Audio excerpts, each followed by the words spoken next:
একজন ছোট ছেলের নাম ক্রিস্টিয়ানো রোনালদো দোস সান্তোস অ্যাভেইরো, জন্ম ৫ ফেব্রুয়ারি ১৯৮৫ সালে পর্তুগালের ছোট্ট দ্বীপ মাদেইরাতে।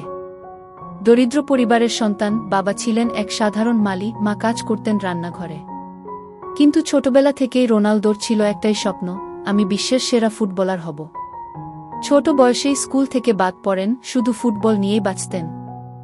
১-২ বছর বয়সে বাড়ি ছেড়ে লিসবনে যান স্পোর্টিং লিসবন একাডেমিতে, যেখানে শুরু হয় তার সংগ্রামী জীবন।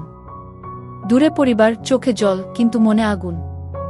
২০০৩ সালে ম্যানচেস্টার ইউনাইটেডে যোগ দেন, স্যার অ্যালেক্স ফার্গুসনের অধীনে গড়ে ওঠেন এক নতুন তারকা। এরপর রিয়াল মাদ্রিদে ইতিহাস।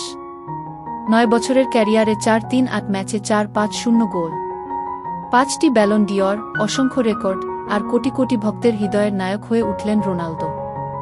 আজ তিনি শুধু ফুটবলার নন, তিনি এক অনুপ্রেরণা, যিনি প্রমাণ করেছেন জন্ম দরিদ্র হলে সমস্যা নয়, স্বপ্ন বড় হতে হবে।